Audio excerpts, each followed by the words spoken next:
मनीष का चेहरा स्याह हो गया। सकपकाकर उसने नजरें झुका ली। मोहन अब भी उसे हैरत से घूर रहे थे। तो तुम्हें अभी तक समाचार नहीं मिला? नहीं। अजीब बात है, मन ही मन बुदबुदा। उन्होंने एक ऑटो रिक्शा रोक उसमें अपना सामान जमाया। खैर, अभी तो मैं चलता हूँ, मेरी ट्रेन का समय हो रहा है। 18 तारीख को वहीं मिलूँगा, धीरज रखना। और सांत्वना से उसकी पीठ थपथपा रवाना हो गए। मनीष कुछ क्षण बुद्ध बना खड़ा रहा। उसे अभी भी विश्वास नहीं हो रहा था। पीछे एक कार ने हॉर्न दिया। विचारों के भंवर से बाहर निकल मनीष ने तुरंत स्कूटर आरंभ किया और उदास मन घर लौटा। उसे यकायक आया देख रीना घबरा उठी।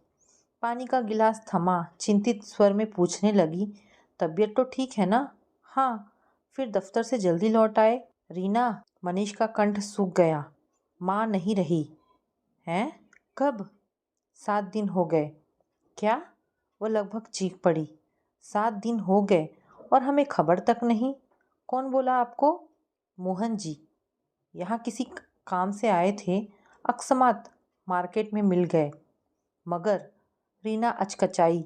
यह अजीब बात है, आपकी माँ और आपको ही खबर नहीं, बड़े भैया का भी फ़ोन नहीं। क्या उन्हें भी खबर नहीं मिली होगी? लगता तो यही है। भारी मन से फ़ोन उठा, सुमित भैया को एसटीडी लगाई। सुनकर सुमित को भी बेहद आश्चर्य हुआ। अजीब बात है, हमें समाचार क्यों नहीं? आजकल तो गांव-गांव में एसटीडी है। मोहन जी को गलत समाचार मिला होगा। नहीं भैया, छोटी बुआ जी ने स्वयं उनको फ़ोन किया था। मोहन जी के बेटे की शादी 10 दिनों पूर्व हुई थी, इसीलिए दाह संस्कार व उठावने में नहीं जा पाए। बोले अब 12वें पर जाएंगे। कुछ समझ नहीं आ रहा। सुमित बौखलाया। सगी माँ शांत हुई और बेटों को ही खबर नहीं। पूरा हफ्ता बीत गया। तुमने रामपुर फ़ोन लगाया? किसको लगाता? वहाँ किसी का नंबर मालूम नहीं। आपको मालूम है? हाँ। फिर कैसे करें ककर्म?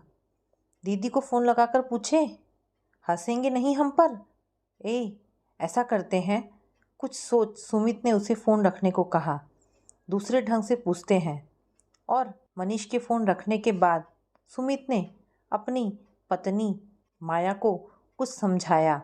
माया ने दीदी को एसटीडी लगाई।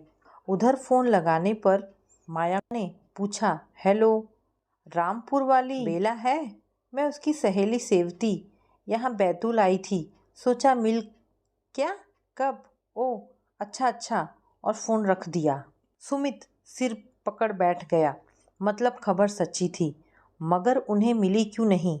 सब रिश्तेदारों को मिल गई, उन्हें ही नहीं। सगे बेटों को दाह संस्कार के बाद उठावने पर सारे रिश्तेदार आए होंगे। उस दिन भी दोनों बेटों को जब अनुपस्थित पाया होगा, कितनी छिछाले दर हुई होगी। अपने आप को अपमानित महसूस कर सुमित की गर्दन झुक गई। मनीष को फ़ोन से सूचित कर वह जाने की तैयारी में जुट गया। 4 घंटे बाद ट्रेन थी। 12 घंटों का सफ़र।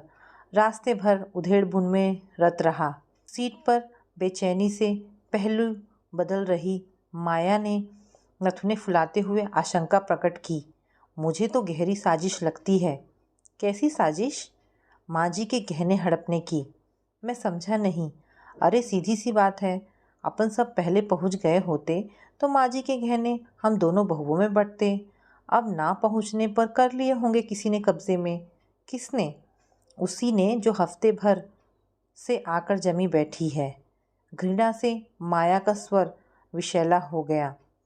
सुमित ने कोई जवाब नहीं दिया। सिर झुकाए विचारों के भंवर में डूबता उतरता रहा। अगले दिन प्रातः 10 बजे के लगभग दोनों रामपुर पहुँचे। पिताजी बाहर बैठक में एक कोने में उदास गमगीन बैठे थे। सामने दरी पर 4-5 रिश्तेदार। रिक्शे से उतरकर सुमित ने सूटकेस एक तरफ पटका और पिताजी की गोद में मुंह छिपा जार जार रोने लगा। कैसे हो गया यह सब? हमें खबर तक नहीं मिल पाई। पिताजी ने कोई जवाब नहीं दिया।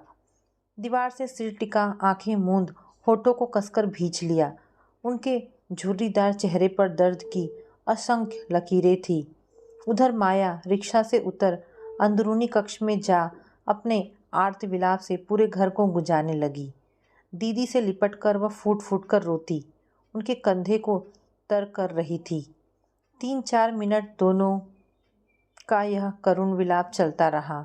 फिर पिता की गोद से सिर उठा सुमित ने भीगे स्वर में उलाहना दिया, आजकल तो इतने साधन हो गए हैं, हमें एसटीडी करवा देते। करवा तो देता, मगर फिर सोचा कोई फ़ायदा तो है नहीं। क्यों? मुझे लगा क्या पता इस बार भी तुम्हें छुट्टी मिलने में प्रॉब्लम आ जाए। धत! सुमित को लगा मानो उसे भरी महफिल में नंगा कर जूते जड़ दिए हो। सिटपिटाकर हकलाने लगा, ऐसा आपने कैसे सोच लिया? मरने की खबर सुनकर तो हम हर हाल में आते। और जीते जी? बात काटते हुए पिताजी का कंठ हठात रुंध गया। सुमित को मुंह छिपाना दुश्वार हो गया। पिताजी से ऐसे आक्रामक रुख की उसने स्वप्न में भी कल्पना नहीं की थी। पिताजी ने एक बार में उसका संपूर्ण जीवन चरित्र उधेड़ कर रख दिया। वहाँ बैठे पांचों रिश्तेदार होठों पर मुस्कान रोक मन ही मन सुमित की सकपकाई स्थिति का आनंद लेने लगे। सुमित को वहाँ बैठना असहाय हो गया, मगर उठकर जाता भी कहाँ?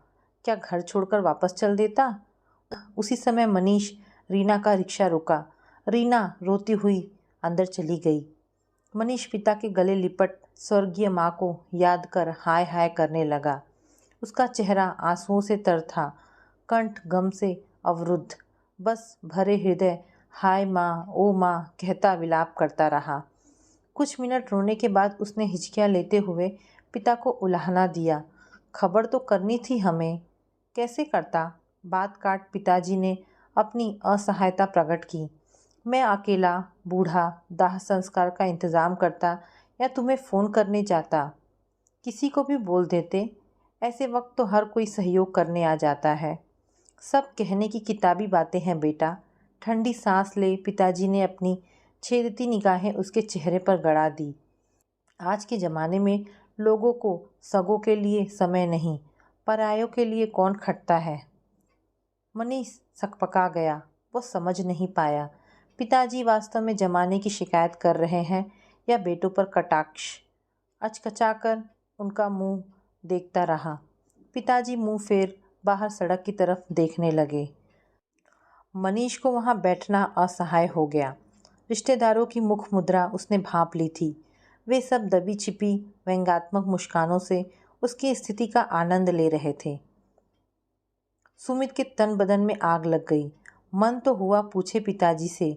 माँ के मरने पर 8-10 घंटों के अंदर सारे रिश्तेदार आ गए थे। किसने किए थे इतनों को फ़ोन? क्या हमें नहीं कर सकता था? मगर पूछने पर उल्टे उसी की भद्द पिटती। चुप्पी साध गया। वहाँ उसका अब दम घुटने लगा। रीता दीदी से मिलने का बहाना कर उठा। पीछे पीछे मनीष भी। अंदर रीता 3 बुआओं संग किसी कार्य में व्यस्त थी। रीता दीदी के हाथ में कोई लिस्ट थी। तीनों बुआएं सामने रखा सामान उसके अनुसार मिला रही थी और माया और रीना एक और उपेक्षिता सी बैठी थी। कमरे में प्रवेश करते वक्त मनीष ने सोचा था रीता दीदी दोनों भाइयों को देखते ही दौड़ती हुई आकर उनके गले लिपट फूट फूट कर रो पड़ेंगी। फिर दोनों भाई उसे सांत्वना देंगे। ऐसा कुछ नहीं हुआ। रीता ने एक क्षण उचटती नज़र उन पर डाली और पूर्ववत अपने कार्य में व्यस्त हो गई। तीनों बुआओं ने भी अनुसरण किया। मनीष सुमित कटकर ही रह गए। चुपचाप माया रीना के पास आकर बैठ गए। चारों को एक एक पल काटना दुभर हो रहा था। कुछ समय तक माँ की बाबत इक्का दुक्का प्रश्न पूछते रहे। फिर स्नान आदि करने का बहाना कर चारों उठे। उनके जाने के बाद एक लंबी सांस ले रीता ने लिस्ट नीचे रख दी। उसका मन माँ की याद में बुरी तरह तड़प रहा था। जिस रात माँ शांत हुई उससे एक दिन पूर्व ही रीता व छोटी बुआ अपने अपने ससुराल लौटी थीं। रात 1:30 बजे के लगभग माँ को घबराहट होने लगी। पिताजी डॉक्टर को बुलाने जाने लगे। माँ ने कसकर हाथ पकड़ लिया। पिताजी ने हाथ छुड़ाकर जाना चाहा। माँ ने पुनः रोक लिया। वे अस्फुट स्वरों में कुछ बड़बड़ा रही थी। संभवतः उन्हें आभास हो गया था बिछुड़ने की बेला आ गई है। वे नहीं चाहती थी कि अंत समय में जब प्राण निकले पति भी सामने ना रहे। पिताजी इधर डॉक्टर को बुलाने जाते, उधर उनके प्राण। अवश पिताजी को रुकना पड़ा। माँ की ऊर्ध्व सांस चलने लगी थी। पिताजी बेबसी से अपनी जीवन सहचरी को मौत के मुख में जाता देख रहे थे। भरा पूरा परिवार है, दो दो कमाऊ बेटा बहू हैं, पोते पोती हैं, मगर पास में साथ निभाने वाला कोई नहीं। इनमें से कोई भी एक यहाँ होता। भावातिरेक में उनके नेत्र छलछला आए। कुछ क्षणों बाद उन्होंने अपने मन को स्थिर किया। ठाकुर जी की मूर्ति के पास रखी गंगाजल की शीशी व तुलसी उठाई। तुलसी के पत्ते माँ के मुख में रख चम्मच से गंगाजल पिलाने लगे। गीता का 5वां अध्याय उन्हें बचपन से कंठस्थ था, उसका पाठ करने लगे। माँ तुलसी गंगाजल का पान करती गीता जी का श्रवण करती रही। बेटों से एक बार मिल लेने की कसक उनके मन में अंतिम क्षणों तक चुभ रही थी। पिताजी ने पिछले माह दोनों को एसटीडी लगाई थी, मगर बेटों को आने की फुर्सत नहीं मिली थी। यह आस मन में सजोए लगभग 8-10 मिनट वे पिताजी की बाहों में तड़पड़ाती झूलती रहीं। अंतिम सांस निकलने के पूर्व उन्होंने हाथ बढ़ा पिताजी के चरणों का स्पर्श किया। सामने ठाकुर जी को निहार अपने नाथ के मुखारविंद पर नजरें स्थिर की और हाथ जोड़ प्राण त्याग दिए। स्तब्ध पिताजी अपनी जीवन संगिनी की निष्प्राण काया कलेजे से चिपटाए फूट फूट कर रो पड़े। जीवन भर जिसने हंसते हंसते बिना शिकायत पूर्ण समर्पण भाव से साथ निभाया, आज जीवन पथ पर उन्हें अकेला छोड़ अनंत में विलीन हो गई थी। पिताजी का कलेजा मुंह को आने लगा। वे अपने आप को बेहद अकेला महसूस कर रहे थे। इतना बड़ा घर है, दो दो बेटे बहू हैं, पोते पोतियां हैं, मगर उन्हें सहारा देने वाला कोई नहीं। लोगों को पैसों की कमी के कारण इलाज नहीं मिलता। यहाँ औलादों की विमुखता के कारण पैसा होकर नहीं मिल पाया। माना मौत अटल रहती है, मगर कुछ खटपट तो की जा सकती थी। क्या फ़ायदा दो दो बेटों के होने का, इससे तो पुत्रहीनता भली। और ऐसे ही उद्वेलित क्षण में उन्होंने यह कठोर निर्णय लिया। आंसू पोंछ माँ की निष्प्राण काया पर चादर ओढ़ा, गमले से 2 पुष्प तोड़ उन पर चढ़ाए और दरवाज़ा खोल घर के बाहर आए। कॉलोनी की सुनसान सड़कें रात के सन्नाटे में साएं साएं कर रही थी। छड़ी टेकते हुए वे कॉलोनी के बाहर मेन रोड पर आए। वहाँ एक एसटीडी बूथ था। बूथ मालिक का निवास वहीं था। घंटी बजा, उसे जगाया। उसके दरवाज़ा खोलने पर असमय जगाने के लिए माफ़ी मांगी और छोटी बुआ को फ़ोन लगाया।